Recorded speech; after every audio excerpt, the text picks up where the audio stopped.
فرمایا ہے کہ لقد خلقنا الانسان فی کبد،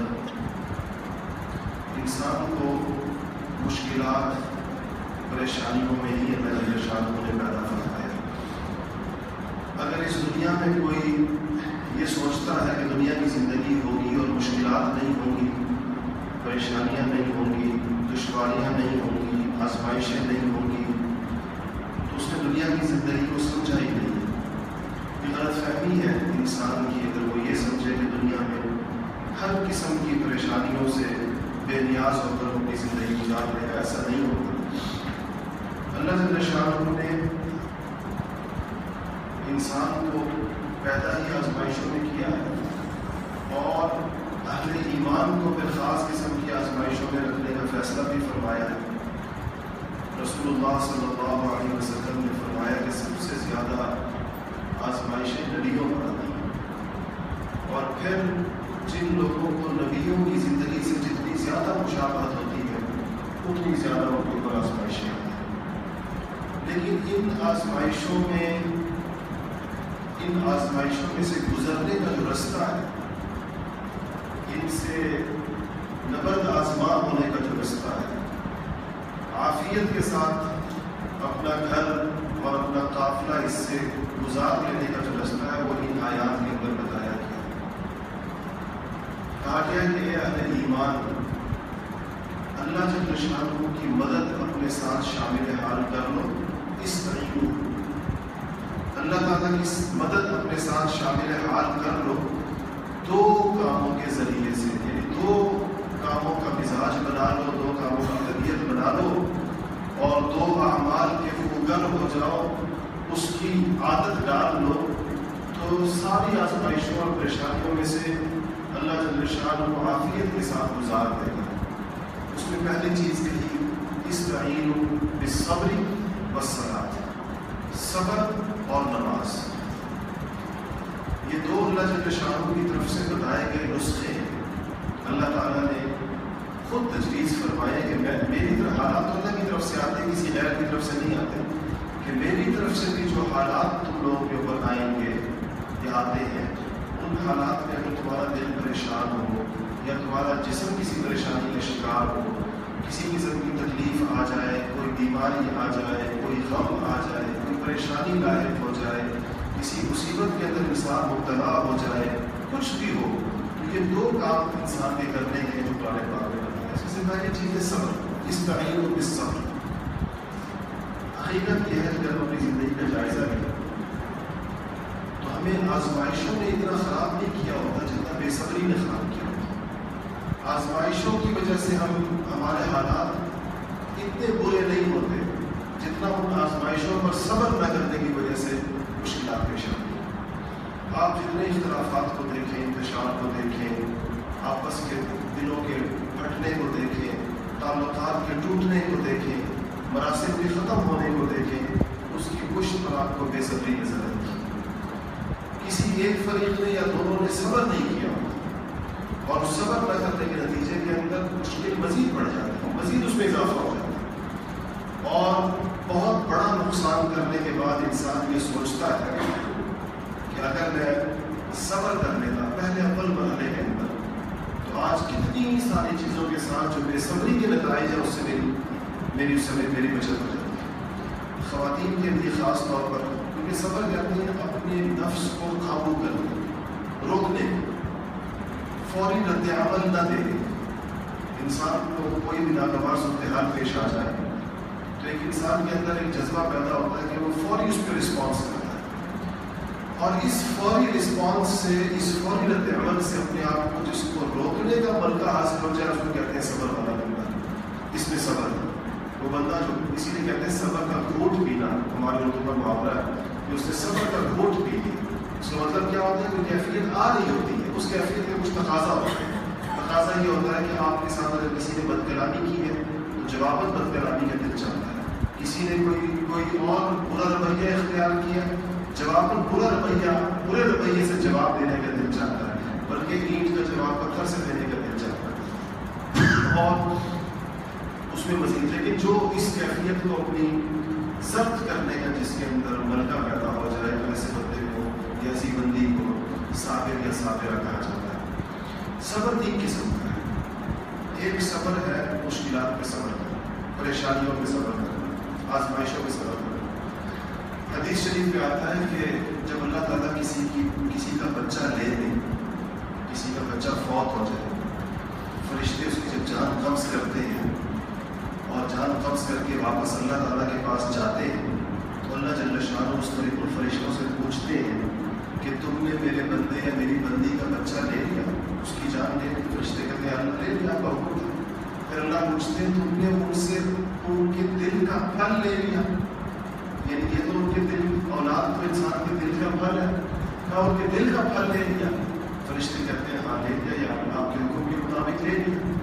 اللہ تعالیٰ کہیں گے کیا میرے اس بندے اور بندی جس کی اولاد تم نے لے لی، ان کا رد عمل کیا تھا؟ اس کے کیا کہا انہوں نے جب ان کو، کیا ان کے الفاظ کیا تھے، ان کے بول کیا تھے، ان کا رویہ کیا تھا جب انہوں نے یہ دیکھا کہ ان کے بچے کی جان نکل گئی؟ فرشتے کہتے ہیں کہ یا اللہ انہوں نے صبر کیا۔ اللہ تعالیٰ فرمائیں گے کہ ان کے لیے صبر کے عوض جنت کے بیچوں بیچ ایک عالیشان محل اس میاں بیوی کے لیے بناؤ، اور اس کا نام بھی اللہ خود تجویز فرمائیں گے کہ اس کا نام رکھو بیت الحمد۔ بیت الحمد کے لیے فرشتوں کو حکم ہوگا، خاص طور پر یہ اس صبر کے عوض میں انہوں نے کی۔ تو ایک بھی آزمائشوں کا صبر، کبھی اولاد کا دکھ انسان کو دیکھنا پڑتا ہے، ان کی انتقال کا دکھ بھی ہے، اولاد کی اور پریشانیاں بھی ہوتی ہیں۔ انسان کی عمر میں ایک ایسا مرحلہ آ جاتا ہے جب اس کے لیے اپنی زندگی سامنے ہو جاتی ہے، سیکنڈری ہو جاتی ہے، اصل اس کے نزدیک اولاد ہو جاتی ہے۔ اولاد کی خوشی سے خوش ہوتا ہے اور اولاد کے غم سے دکھی ہوتا ہے انسان۔ یہ ہر آدمی کی زندگی مرحلہ آتا ہے، جب تک وہ نہیں آتا اس وقت تک وہ اس کی اہمیت کو سمجھ بھی نہیں سکتا۔ اس پر مختلف جو مواقع آتے ہیں، بچوں کے دکھ آئیں، اپنی ذات کے آئیں، بیماریاں آئیں اور پریشانیاں آئیں، مالی پریشانیاں آ جائیں، قرضے آ جائیں، اس کے اوپر صبر، ایک تو صبر کی ایک قسم۔ صبر کی دوسری قسم یہ ہے کہ انسان کو اگر اللہ تعالیٰ کی طرف سے کچھ نیک کاموں کی توفیق ہو، تہجد پڑھنے کی توفیق مل جائے، دعائیں کرنے کی توفیق مل جائے، اور ذکر کرنے کی توفیق ملے، تلاوت کرنے کی توفیق ملے، انسانیت کی، لوگوں کی خدمت کرنے کی توفیق ملے، تو ان اعمال کے اوپر استقامت اختیار کرنا، مداومت جس کو کہتے ہیں، دوام، پابندی، تسلسل، اس کا کنسسٹنسی جس کو کہتے ہیں، یہ خود صبر ہی، اس لیے یہ بھی صبر کہا ہے، یہ بھی صبر ہے، کیونکہ اللہ جل شانہ کو جو اعمال پسند ہے، احب الاعمال الی اللہ ادومها، حدیث شریف میں اللہ تعالیٰ کو وہ عمل پسند ہے جو پابندی اور باقاعدگی اور تسلسل کے ساتھ کیے جاتے ہیں۔ وہ عمل نہیں جو کسی دن جوش میں آ کر لیا اور پھر چھوڑ دیا۔ ایک دن تلاوت کرنے بیٹھے تو جوش کے اندر 5-6 سپارے پڑھ لیے، پھر پورا مہینہ قرآن کو ہاتھ نہیں لگایا، یہ عمل نہیں۔ اللہ تعالیٰ کو وہ اعمال پسند ہے جو پابندی کے ساتھ کیے جائیں۔ حدیث میں آتا ہے احب الاعمال الی اللہ ادومها وان قل، کہ اللہ تعالیٰ کو وہ اعمال پسند ہے جو باقاعدگی کے ساتھ کیے جائیں، چاہے تھوڑے ہوں، وان قل، چاہے مقدار کم ہو۔ روزانہ 1 پاؤ یا آدھا سپارہ قرآن مجید پابندی کے ساتھ پڑھنا اللہ تعالیٰ کو زیادہ پسند ہے بنسبت اس کے لیے کہ نشست کے اندر 3 سپارے پڑھ لیے پھر 10 دن تک قرآن کو ہاتھ نہیں لگائے۔ تو یہ جو نیک اعمال کے اوپر استقامت، پابندی، تسلسل، دوام، کنسسٹنسی، یہ ہے صبر کی دوسری قسم، اور یہ بھی اللہ تعالیٰ سے مانگنا چاہیے۔ تیسری صبر کی قسم ہے اپنے آپ کو گناہوں سے روکنا۔ انسان کے دل میں گناہوں کا جذبہ یا داعیہ پیدا ہو جاتا ہے، اور اس اپنے اندر وہ قوت پیدا کرنا اور وہ اسپرٹ پیدا کرنا کہ گناہ کا تقاضا پیدا ہونے کے باوجود گناہ نہ کریں۔ دیکھیں بسا اوقات کسی انسان پہ تبصرہ ہوا ہوتا ہے، خواتین کی ہاں یہ بہت زیادہ ہوتا ہے، 2-3 عورتیں مل بیٹھے تو کسی چوتھی عورت کے بارے میں بات ہو رہی ہوتی ہے، تو اب یہ 2-3 بات ہو رہی ہے، اس موقع پر ایک نے ایک تبصرہ کیا ہے خاتون نے، دوسری نے دوسرا کیا، تیسری نے تیسرا کیا۔ اس چوتھی خاتون کا مجاہدہ یہ ہے کہ یہ اس میں حصہ نہ دیں، کیونکہ غیبت ہے، غیبت کی سخت ترین وعیدیں آئی ہیں اور بڑا مشکل کام ہے اس وقت میں. اگر انسان کو کسی نے کچھ کہا اور آپ کو اس سے زیادہ پتہ ہے, کوئی بات آپ کو بھی پتہ ہے, تو کیسا دل چاہ رہا ہوتا ہے کہ اس موقع پہ ضرور یہ بات کی جائے, اس پہ اضافہ کیا جائے. جو باقی لوگوں نے اس میں اپنا حصہ ڈالا ہے تو اس کے اندر ہم بھی ضرور اپنا حصہ ڈالیں. ایسے میں اگر کوئی اپنے اوپر ضبط کر کے اس گفتگو میں حصہ نہ لے اور وہاں سے اٹھ جائے یہ کہتی ہوئی کہ یہ غیبت ہے, وہ جو موجود نہ ہو اس کے بارے میں بات نہیں کرنی چاہیے, کتنا بڑا صبر ہے یہ, کسی کو صبر کہتے ہیں. ایسے ہی آپس کے اندر بسا اوقات بات چیت کے اندر ناگواری ہو جاتی ہے, کسی کا جملہ برا لگ جاتا ہے انسان, کسی نے کوئی بات کی ہوتی ہے. اچھا بعض رشتے ایسے ہیں کہ ان رشتوں کے اندر اگر ٹھیک بات بھی کہی ہے تو بعض اوقات غلط لگتی ہے. بعض رشتوں کی نوعیت ہی ایسی ہوتی ہے. یہ جو دیورانی جٹھانی کے رشتے ہیں, ساس بہو کے رشتے ہیں, نند بھابھی کے رشتے ہیں, یہ ایک ایسے عجیب رشتے عام طور پر کہ اس میں اگر ٹھیک بات بھی کی جائے تو اس میں بدگمانی زیادہ ہو جاتی ہے. خیال نہیں آتا کہ یہ شاید مجھے سنایا گیا ہے, شاید مجھے یہ کہا گیا ہے, شاید یہ مطلب ہے اس بات کا, اس کے پیچھے شاید یہ والی بات ہے. تو انسان کو بہت ساری بدگمانیاں بھی پیدا ہو جاتی ہیں. کہ بدگمانی سے اللہ جل شانہ نے سختی کے ساتھ منع فرمایا, اجتنبوا کثیرا من الظن ان بعض الظن اثم. اللہ نے فرمایا کہ بدگمانی سے بہت زیادہ پرہیز ہے. کبھی بھی کسی کی بات کا اپنی طرف سے کوئی مطلب نہ نکالے, اس کی بات کو کسی اچھے محمل پر محمول کرے, کوئی اچھی تعبیر کرے اس کی. اگر اس نے ایسا کہا ہے تو اس کا مطلب یہ نہیں ہوگا, اس کا مطلب یہ ہوگا, کوئی اچھا مطلب اس میں سے نکالے. یہ ہے حسن ظن, یہ خوش گمانی ہے. اللہ تعالیٰ کا ایسا بندہ بہت زیادہ پسند ہے جو جس بات کا غلط مطلب بھی لیا جا سکتا ہو اس کا وہ کوئی اچھا مطلب لے. دوسرا یہ کہ اگر بات بری لگ گئی ہے فرض کیجیے تو صبر یہ ہے کہ اس پر جواب نہ دیا جائے, خاموشی اختیار کی جائے. اور کتنی اچھی بات ہوگی, اللہ جل شانہ نے اس کا ایک عجیب نسخہ بتایا ہے. ہمارے پاس اس وقت جو مسئلے لوگوں کے آتے ہیں, لوگ آتے ہیں اپنے مسائل پوچھنے کے لیے, مشورے کرنے کے لیے, لکھ کر بھی بھیجتے ہیں, استفتاء بھی کرتے ہیں, مسائل بھی پوچھتے ہیں, دارالفتاء میں بھی آتے ہیں, مسئلے بھی آتے ہیں, خواتین بھی فون کرتی ہیں, مسائل پوچھتی ہیں. تو میرا یہ تجربہ ہے 10-15-20 سالوں کا کہ ہمارے بیشتر مسائل ہمارے رویے کے نتائج ہوتے ہیں. ہمارے ہی رویے مسائل کو پیچیدہ کرتے تھے. پھر بات وہاں تک جا پہنچتی ہے کہ ہاتھوں سے لگائی ہوئی گرہیں دانتوں سے کھولنی پڑتی. ایک بات کے اندر جو چیز بڑی آسان ہوتی ہے اس کو ہمارے رویے کی بدنمائی اور ہمارے رویے کی بدسلوکی یا ہماری تلخ نوائی یا ہماری بدگمانی یا ہماری منتقمانہ کیفیت, انتقامی کیفیت, انتقامی جذبہ کہ اگر میرے ساتھ ذرا سی بھی برائی ہوئی ہے تو جب تک میں اس میں 2 کا اضافہ کر کے جواب نہ دے دوں اس وقت تک میری تسلی نہ ہو, اس وقت تک میرا دل ٹھنڈا نہ ہو.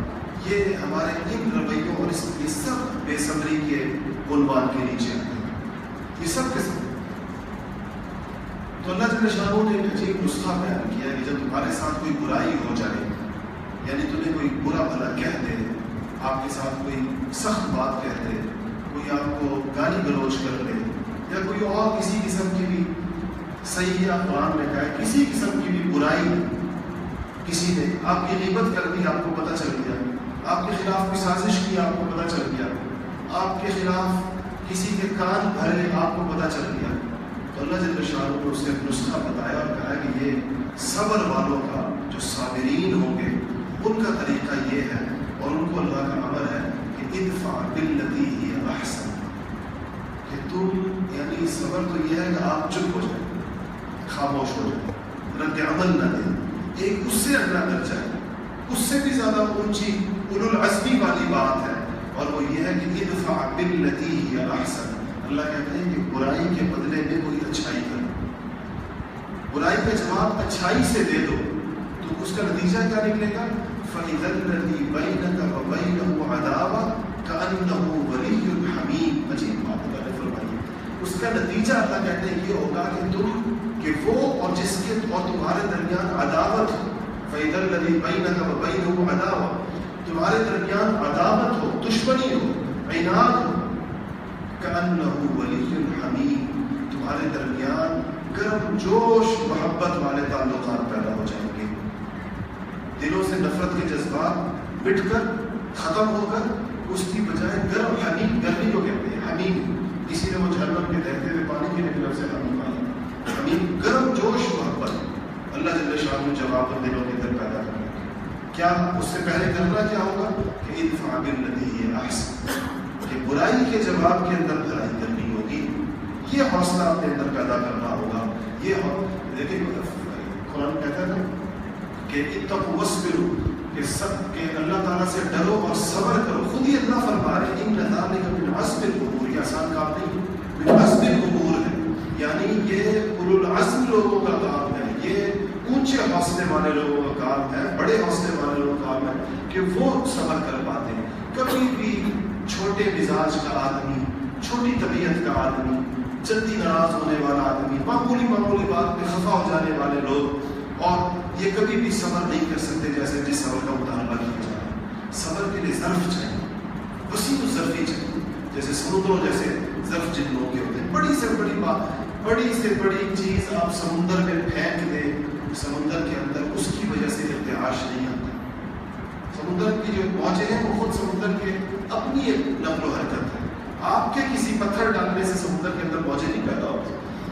تو انسانوں کے اندر بھی بعض لوگ ایسے ہوتے ہیں کہ بے ظرف بڑے ہوتے ہیں، چھوٹی بات پر، معمولی بات پر جو بات نظر انداز کی جا سکتی ہو، جس بات کو بھلایا جا سکتا ہو، جس بات کو معاف کیا جا سکتا ہو، جس بات کے اوپر اگر آپ کوئی رد عمل نہ بھی ظاہر کریں تو فرق، اس سے تعلقات کے اندر، مراسم کے اندر جہاں ایک بہتری رہتی ہے وہاں انسان کے اندر صبر کی عادت پختہ ہوتی ہے۔ حضور صلی اللہ علیہ وسلم نے اپنے صحابہ کی جو تربیت کی تھی ان میں خاص طور پر ان کو صبر کرنا سکھایا تھا، صبر کو ان کا مزاج بنایا تھا۔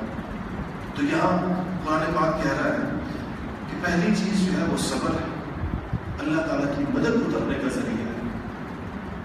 ہمارے بزرگوں میں سے بزرگ تھے، جب برصغیر میں تقسیم ہو رہی تھی دونوں ملکوں کی تو وہ ایک سفر میں تھے، اور کچھ لوگوں نے جو ان کی رائے کے مخالف تھے، جو یہ سمجھتے تھے کہ ان کی رائے ٹھیک نہیں، انہوں نے ان کا رستہ روکا۔ ریل گاڑی میں سفر کر رہے تھے اور جس طرح مخالف جماعتیں ہوتی ہیں، مخالف جماعت تھی، اس نے ان کا رستہ روکا اور بہت بدتمیزی کی ان کے ساتھ، انتہائی ان کی پگڑی اتار کے پھینک دی اور مختلف طریقوں کے ساتھ ان کو تکلیف پہنچائی۔ حضرت مولانا عبدالقادر صاحب رائے پوری رحمۃ اللہ علیہ بہت بڑے بزرگ تھے ہندوستان کے اندر، تو کسی نے یہ خبر جا کر حضرت مولانا عبدالقادر صاحب رائے پوری کو دی کہ شیخ العرب والعجم، شیخ الاسلام والمسلمین حضرت مولانا سید حسین احمد صاحب مدنی رحمۃ اللہ علیہ کے ساتھ لوگوں نے یہ بدتمیزی کی اور ان کو تھپڑ مارے، ان کی داڑھی نوچی، ان کی پگڑی اتار کے پھینکی۔ حضرت رائے پوری رحمۃ اللہ علیہ لیٹے ہوئے تھے، جس نے یہ خبر آگے اٹھا کر سے عالم اضطراب کے اندر ایک دم جس طرح اچھل کر بیٹھ گئے، پوچھا حضرت نے کیا کہا، بار بار یہ پوچھا حضرت نے کیا کہا اس پر، اس رویے پر۔ تو خبر لانے والے نے کہا کہ حضرت نے صبر کیا۔ بس اس پر حضرت رائے پوری کہتے ہیں کہ ان کے رونگٹے کھڑے ہو، کہ کاش کہ وہ کچھ کہہ دیتے، کاش کہ وہ کوئی رد عمل دے دیتے، ان ظالموں کی جان بچ سکتی۔ یہ جو صبر کر لیا ہے اب ان کو کوئی اللہ کے عذاب سے نہیں بچا سکتا۔ اب یہ قدرت کے پھیر کے اندر لکھنے والے نے لکھا ہے، وہ 3 لوگ اس میں پیش تھے، تینوں کے نام بھی لکھے، تینوں کے ایڈریس بھی لکھے اور تینوں کا انجام بھی لکھا۔ کہا کہ ان میں سے ایک کا جو فیصلہ آباد کا رہنے والا تھا، وہاں تو کہیں مشرقی پنجاب کا تھا، امرتسر کا تھا، امرتسر سے ہجرت کر کے فیصلہ آباد آیا، تقسیم ہو گئی، فیصلہ آباد آ گیا۔ اس کو اس کے دشمنوں نے کسی سے دشمنی ہوئی، اٹھا کر تیل کے کھولتے ہوئے کڑاہے کے اندر ڈالا اور پکوڑے کی طرح اس کو تلا دیا، جس طرح پکوڑا تلا جاتا۔ دوسرے کا انجام لکھا ہے، کہتے ہیں وہ آیا اور وہی پاکستان ہجرت کر کے آ گئے، وہ بھی مشرقی پنجاب کا تھا۔ کہتے ہیں اس کو ایسے دانے نکلے کہ جو لا علاج ہو گئے، ان دانوں کے اندر، گھوڑوں کے اندر کیڑے پیدا ہو گئے۔ وہ کیڑے اس کا جسم کھانا شروع کر دیا انہوں نے، اور کہتے ہیں کہ جہاں گھوڑے نکلتے تھے وہ کیڑے کھا کھا کر وہاں پر کھڈے بن جاتے تھے، اور وہ کیڑے مزید اس کا جسم کھاتے تھے۔ تو حکیموں نے یہ علاج تجویز کیا کہ کیما بازار سے خرید کر اس کے زخموں کے اندر بھرا کریں تاکہ کیڑے کیما کھائیں، اس کا زخم نہ کھائیں۔ تو کہتے ہیں پھر بازار سے اس کے لواحقین کیما خریدتے تھے اور روزانہ اس کے جسم کے اندر، ان کھڈوں کے اندر کیمے کو بھرتے تھے، اس کو کیڑے کھاتے تھے، اور ایسی سڑان اور ایسی گندی بدبو ان پھوڑوں کے اندر پیدا ہو گئی تھی کہ اس کے بچوں نے اور اس کی بیوی نے اس کو گھر سے نکال دیا، اور پھر انہی زخموں کے ہاتھوں اتنی بدبودار طریقے سے اس کی وفات ہوئی، کوئی اس کا جنازہ پڑھنے کو تیار نہیں تھا، کوئی دفنانے کو تیار نہیں تھا۔ تو کہتے ہیں کھڈا کھودا گیا اور اس کی لاش کو باقاعدہ جس طرح دفن کرتے ایسے ہی دفن کیا گیا، دور سے کپڑے کے اندر ڈال کر یوں قبر کے اندر پھینکی گئی، کوئی اسے قریب نہیں جا سکتا تھا۔ تیسرے کا انجام اسی طرح کا لکھا۔ تو وہ حضرت رائے پوری رحمۃ اللہ علیہ نے اس وقت فرمایا کہ اگر صبر کر لیا تو پھر ان لوگوں کو اللہ تعالیٰ کی قدرت کے پھیر سے کوئی نہیں بچا سکتا۔ کاش کہ کچھ کہہ دیتے، جواباً کوئی برا بھلا کہہ دیتے، کوئی جواب نہیں دیتے، عمل ظاہر کرتے، تو ان لوگوں کے بچنے کی کوئی صورت نہیں۔ صبر اتنی بڑی چیز ہے۔ صبر انسان کے اوپر ظلم کرنے ظالم کو کھا جاتا ہے۔ صبر ظالم کی نسل تباہ کر دیتی ہے، ایسا اس کا سخت انجام ہوتا ہے۔ یہ اتنا بڑا ہتھیار ہے، اللہ جل شانہ نے کہا ہے استعینوا بالصبر والصلاۃ۔ ہم سمجھتے ہیں کہ ہمارا رد عمل، ہمارا رد عمل کیا رد عمل؟ ہم کیا گالی کے جواب میں گالی دے دیں گے، تھپڑ کے جواب میں تھپڑ مار دیں گے، اور برا بھلا کہنے کے جواب میں برا بھلا۔ ہمیں اندازہ نہیں ہے کہ جب ہم صبر کرتے ہیں تو ہم اللہ تعالیٰ کی خدائی کو حرکت کے اندر لے آتے ہیں، اس بندے کے خلاف خود پیچھے ہٹ جاتے ہیں۔ اور یہ حضور کی ایک صحیح احادیث سے ثابت ہے۔ حدیث شریف میں آتا ہے کہ سیدنا ابوبکر صدیق حضور صلی اللہ علیہ وسلم کے پاس تشریف فرما، ایک بندہ آیا اور حضرت ابوبکر صدیق کے ساتھ تلخ کلامی شروع کر دی۔ حضرت ابوبکر صدیق چپ رہے، سنتے رہے خاموشی سے، وہ کہے جا رہا ہے، کہے جا رہا ہے، کہے جا رہا ہے۔ آپ کا حوصلہ، آپ نے بالآخر بہت سننے کے بعد جب وہ بالکل چپ نہیں ہوا تو آپ نے جواب اس کو بھی کچھ کہہ دیا۔ جیسے ہی آپ نے کچھ کہا، حضور صلی اللہ علیہ وسلم آپ کے پاس سے اٹھ کے چل دی ابوبکر صدیق۔ تو حضرت ابوبکر صدیق نے فرمایا کہ یا رسول اللہ، کتنی دیر میں نے اس کا صبر کیا؟ ایک دفعہ، دوسری دفعہ، تین، چپ ہونے کو نہیں جا رہا تھا۔ آپ نے فرمایا کہ ابوبکر، جب تک تم چپ تھے اس کی ہر بد زبانی کے جواب میں فرشتہ اس کو جواب دے رہا تھا، وہ فرشتہ اس پہ لعنت بھیج رہا تھا تمہاری طرف سے، اور جیسے ہی تم نے خود اپنا بدلہ لیا، تم بولے، وہ فرشتہ واپس آسمان میں چلا گیا۔ اس نے کہا کہ ٹھیک ہے، جب اپنا بدلہ خود لے رہا ہے تو پھر اللہ تعالیٰ کی وہ مخلوق، تو جب انسان صبر کرتا ہے تو اللہ تعالیٰ کی غیبی مخلوق ہے وہ انسان کے ساتھ ہو جاتی ہے۔ اس لیے آزمائشوں میں، پریشانیوں میں جب انسان صبر کرے تو اس کو یہ نہ سمجھے کہ بس یہ بے بسی ہے، میں نے بے بسی کی وجہ صبر کیا، نہیں، پورا اصل اللہ جل شانہ کو جو صبر پسند ہے وہ والا ہے جو انسان بدلہ لینے پر قدرت کے باوجود انتقام لے سکتا ہے اور برا بھلا کہہ سکتا ہے، اس سب کے باوجود وہ جو صبر کرتا ہے، یہ اللہ جل شانہ کو یہ صبر انتہائی محبوب ہے۔ اور دوسری چیز فرمایا بس صلاۃ، نماز۔ حضور نے فرمایا میری آنکھوں کی ٹھنڈک ہے، حدیث کا آتا ہے جب بھی کوئی مشکل حضور کو پیش آتی تھی کسی قسم کی، فوراً نماز میں کھڑے ہو جائے۔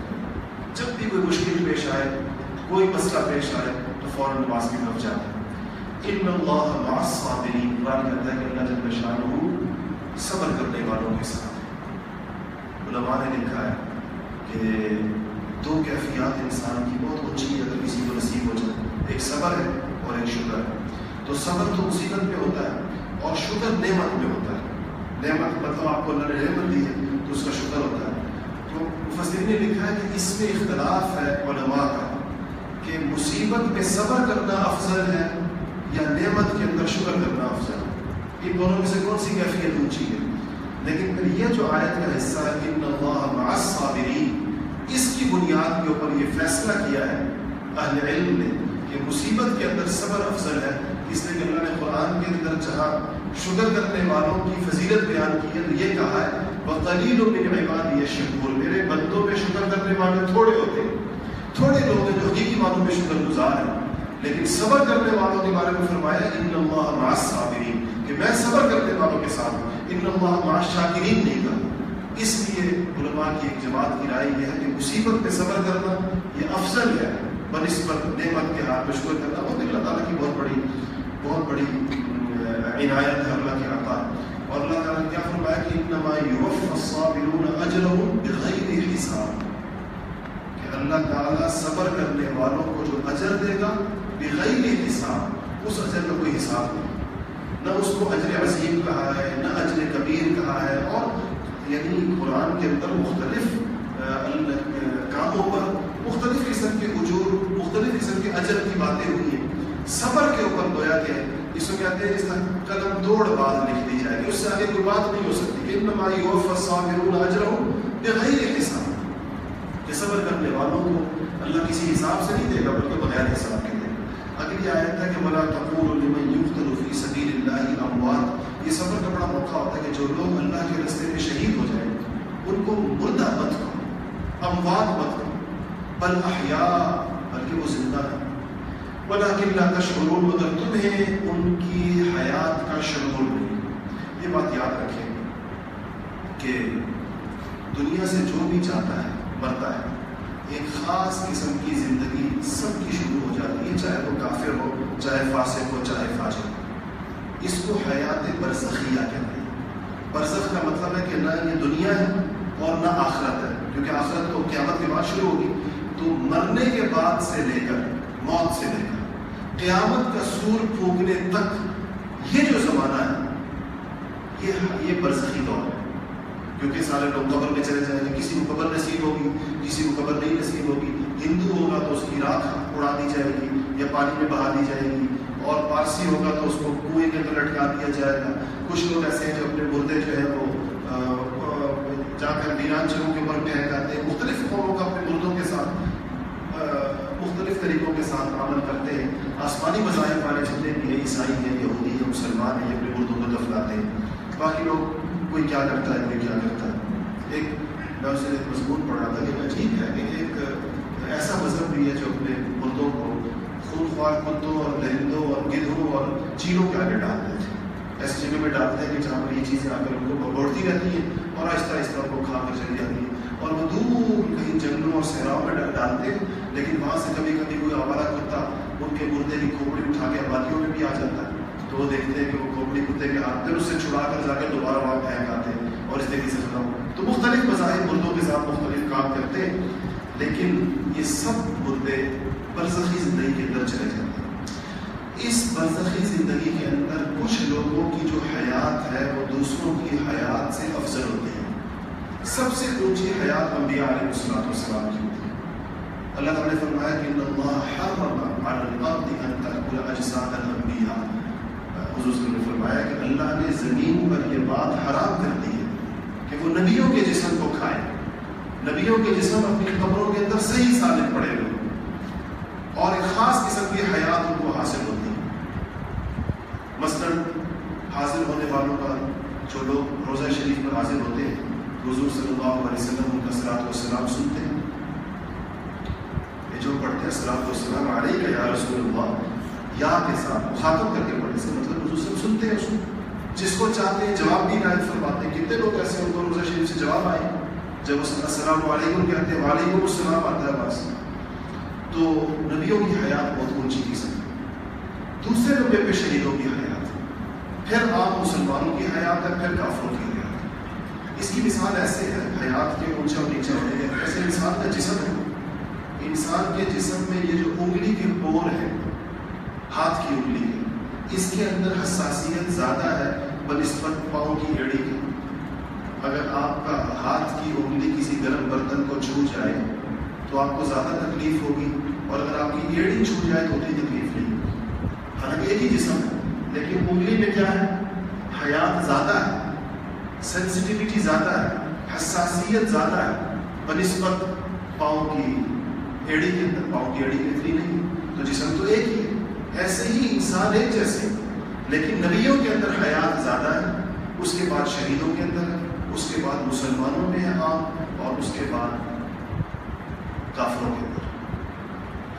اور یہ جو جسم کا خراب نہ ہونا ہے مرنے کے بعد، ویسے تو انسان کے جسم پھولتا ہے، پھٹتا ہے اور کچھ دنوں تک وہ پھولتے، اسی لیے فقہاء نے اس پر مسائل لکھے کہ اگر ایک آدمی بغیر جنازے کے کسی کو دفنا دیا جائے، ایک آدمی مر گیا اور کسی نے اس کا جنازہ نہیں پڑھا، اس کو دفنا دیا، کوئی مسلمان نہیں تھا وہاں، پھر مسلمانوں کو پتہ چل جائے کہ بھائی فلانا مر گیا تھا، کیا کیا جائے گا اس کے ساتھ، اس میں کوئی تفصیلات لکھی ہیں کہ کب تک اس کی قبر پہ جنازہ ہو سکتا ہے، کب نہیں ہو سکتا، کیونکہ جب تک وہ پھولا نہیں ہے، پھٹا نہیں ہے اندر اس کا جسم جو ہے۔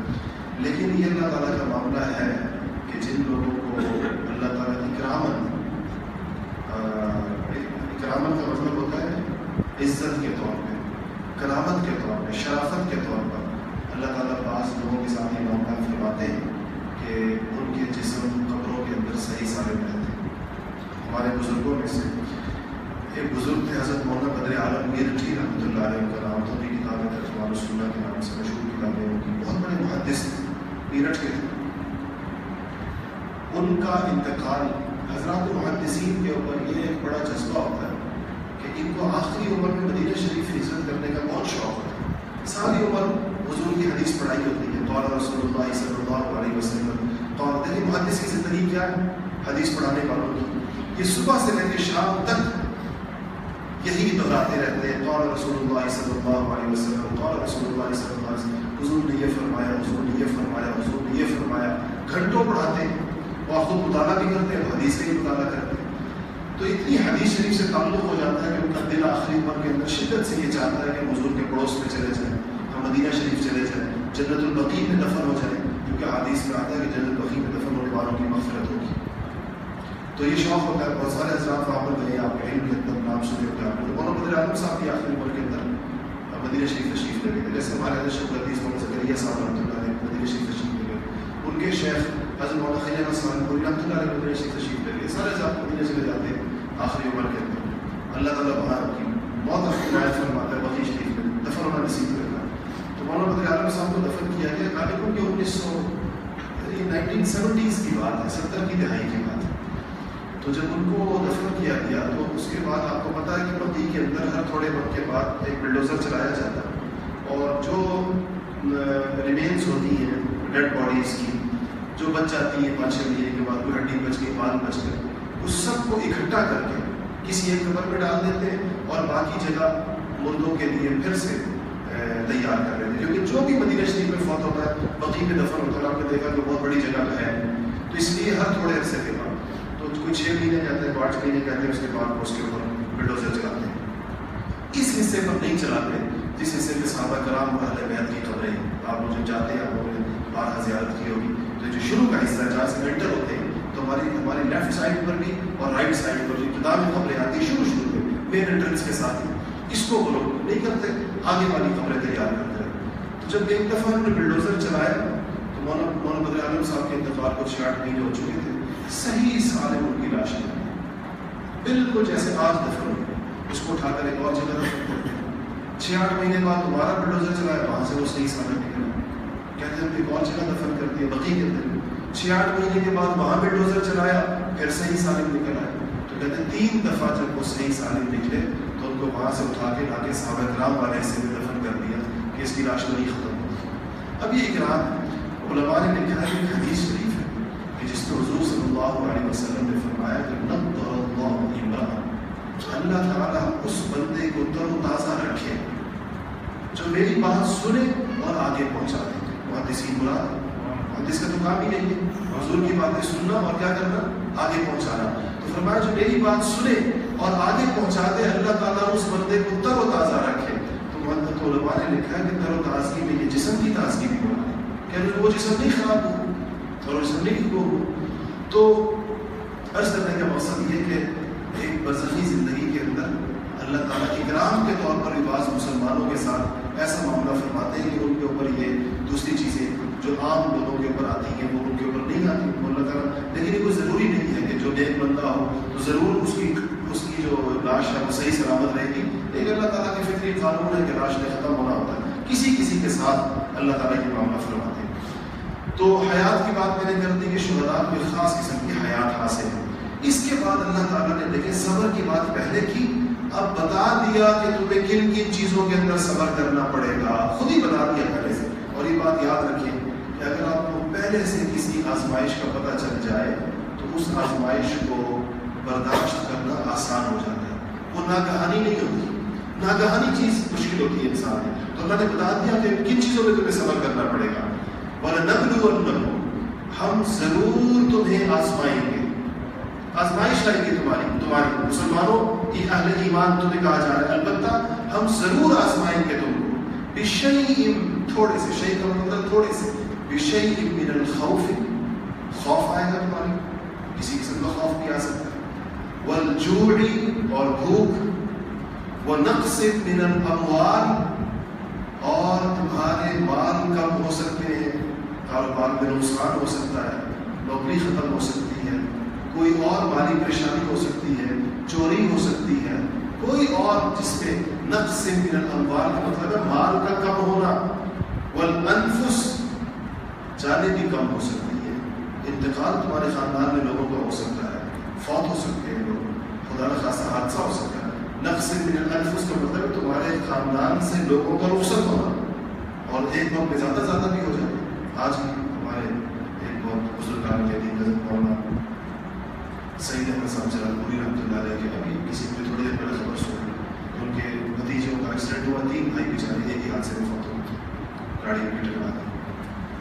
تو دیکھیں نا اس گھر کے اندر اس ماں کا سوچے جس کے 3 جوان بیٹوں کی لاش ایک ہی وقت کے اندر آئی ہے گھر کے اندر. آج ہی گئی ہوگی، لاشیں پڑی ہوگی گھر کے اندر، جنازے میں 3 جوان بھائی ایک ہی گاڑی کے اندر جا رہے تھے، حادثہ ہو گیا، تینوں فوت ہو گئے. تو نقص من الانفس، اللہ کہتے ہیں تمہاری جانوں کے اندر تمہارے جانی نقصان بھی تمہارا ہو سکتا ہے. والثمرات، پھل بھی کم ہو سکتے ہیں، پھلوں کا نقصان بھی ہو سکتا ہے. صبر ہر چیز کا پھل ہو سکتا ہے. بزنس کا بھی ایک پھل ہوتا ہے، آپ نے کہیں انویسٹمنٹ کی ہے اس کا ایک پھل ہوتا ہے، یعنی اصل جو کیپٹل ہے وہ آپ کی انویسٹمنٹ ہے، جو اس کے اوپر پروفٹ ہے وہ کیا ہے؟ پھل. آپ نے باغ لگایا ہے، اس کا پھل. تو ان چیزوں کا نقصان ہو سکتا ہے. یہ 4 چیزیں اللہ نے ذکر فرما دی. خوف آ سکتا ہے، دشمن کا خوف ہوتا ہے. کوئی بندہ آپ کے درپے ہو گئے، مقدمات ہو گئے، مسائل ہو گئے. دوسرے نمبر کے اوپر جوع، بھوک آ سکتی ہے. مال، نقص من الاموال والانفس والثمرات، جانی نقصان ہو سکتا ہے، مالی نقصان ہو سکتا ہے، اور منافع کا نقصان ہو سکتا ہے کہ اصل تو نہیں خراب ہوا، پروفٹ خراب ہو گیا، باغ تو نہیں خراب ہوا، پھل خراب ہو گیا. اس کا دونوں قسم کے نقصان الگ الگ ہے نا. ایک ہے کہ باغ خراب ہو گیا، باغ سارا اجڑ گیا، اکھڑ کے درخت. ایک ہے اس کا پھل خراب ہو گیا، ایک ہے کیپٹل ڈوب گیا، ایک ہے پروفٹ ڈوب گیا. دونوں قسم کے نقصان اللہ تعالیٰ کرتے ہیں تمہارے اس کو. ان سارے قسم کے نقصانوں کے اندر کیا فرمایا؟ سب کا ذکر کر کے وَبَشِّرِ الصَّابِرِينَ، صبر کرنے والوں کو خوشخبری سنا دو. اس سارے نقصانات کے اندر جب یہ آ جائیں تو جو صبر کر لیں ان کو خوشخبری سنا دو. کس چیز کی خوشخبری؟ الذین، آج اس کا ذکر بھی ان کا رویہ بتا رہے ہیں کیا ہوگا ان لوگوں کا.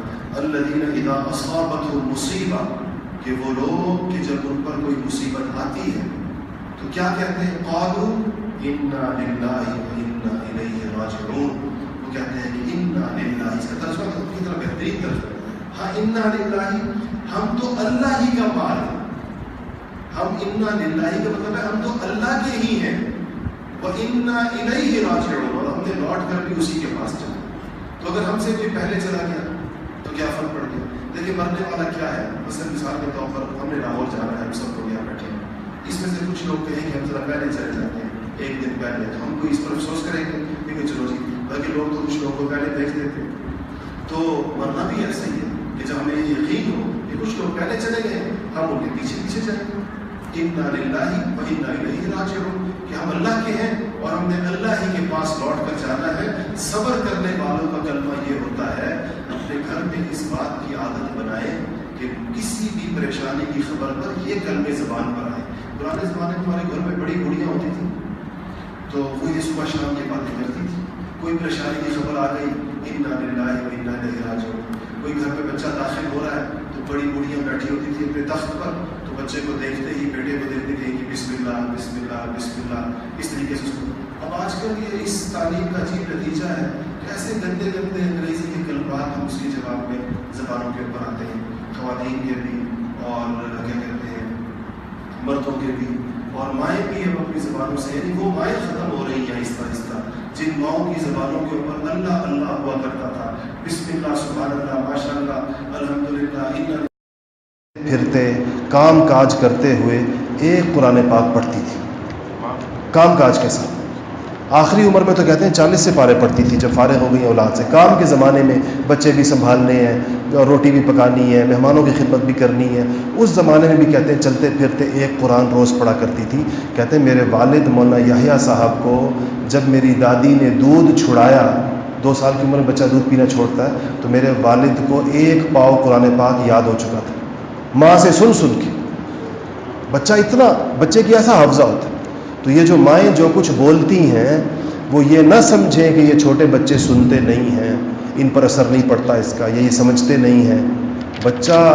بچے کا دماغ ایسی عجیب چیز ہے، وہ چاہے سمجھے نہ سمجھے، جو چیز اس کے کان میں پڑ رہی ہے وہ اس کے لوح قلب کے اوپر، اس کے لوح دماغ کے اوپر محفوظ ہو رہی ہے، بالکل ریکارڈ ہو رہی ہے مجھے. لیکن ریکارڈ لاشعور میں ہو رہی ہے. جس زمانے میں بھی اس کا شعور پہ کام کرے گا یہ چیزیں اس کے لاشعور سے سامنے آئیں گی. اس لیے والد کے ساتھ تو وقت کم ہوتا ہے، اس کا مطلب یہ نہیں کہ باپ کو نیک کام نہیں کرنے چاہیے، لیکن چونکہ بچہ چھوٹا ایک زیادہ وقت ماں کے ساتھ گزارتا ہے، اس لیے ماؤں کی ذمہ داریاں بہت زیادہ ہوتی ہیں. وہ جیسی تربیت کرنا چاہتی ہیں، اپنے بچے کو جیسا دیکھنا چاہتی ہیں، ان کو خود وہ کام شروع کر دینے چاہیے بلا تاخیر. جن کاموں سے اپنے بچوں کو روکنا چاہتی ہیں بلا تاخیر خود ان کاموں سے رک جانا چاہیے. جس چیز کو اپنے بچے کے لیے پسند نہیں کرتی خود اس کو کبھی بھی نہ کریں. تو خود بخود بچوں کی تربیت کے اندر اس سے زیادہ بہترین چیز کوئی اور نہیں ہو سکتی.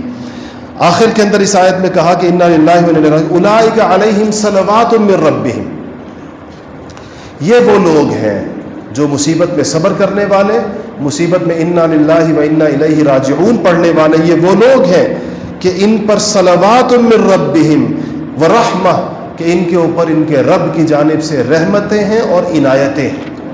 اللہ تعالیٰ کی طرف سے قدم قدم پر عنایتیں ہیں ان کے لیے. وَأُولَئِكَ هُمُ الْمُهْتَدُونَ، اور یہی لوگ ہیں جو سیدھے رستے کے اوپر، اللہ فرمائے جو سیدھی راہ کے اوپر ہیں، جن کا یہ طریقہ ہو.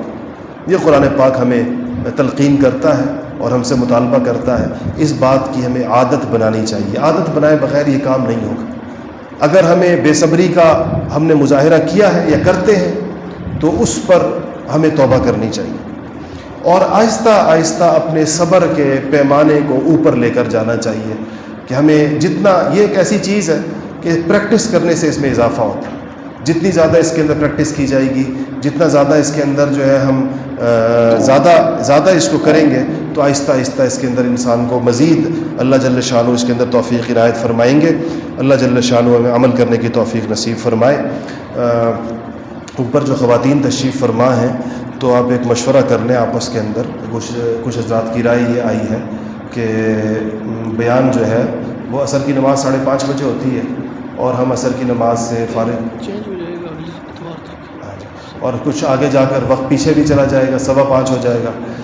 تو ایک صورت تو یہ ہے کہ ہم نماز کے فوراً بعد بیان شروع کریں اور آپ لوگ نماز یہیں پر آ کے پڑھیں. اس کی ایک صورت تو یہ ہے کہ نماز جیسے ہی ختم ہو تو اس کے بعد یہ جو درمیان میں ہم 15 منٹ کا وقفہ کرتے ہیں یہ نہ کریں اور بیان فوراً شروع کر دیں، اور آدھے پونے گھنٹے کے بعد ختم ہو جائے. مغرب کی نمازیں آپ لوگ اپنے گھروں میں جا کے پڑھ لیں. اور دوسری صورت یہ ہے کہ اسی طرح کریں جس طرح ابھی کر رہے ہیں کہ نماز ہماری جب ہو جاتی ہے ہم اس کے بعد 20 منٹ انتظار کرتے ہیں اور 20 منٹ کے بعد پھر ہم بیان شروع کرتے ہیں. تو جو خواتین اوپر تشریف فرمائیں وہ میری والدہ صاحبہ کو بتا دیں، جو بھی ان کی رائے ہو مشورہ کر لیں آپس میں، ان کو بتا دیں.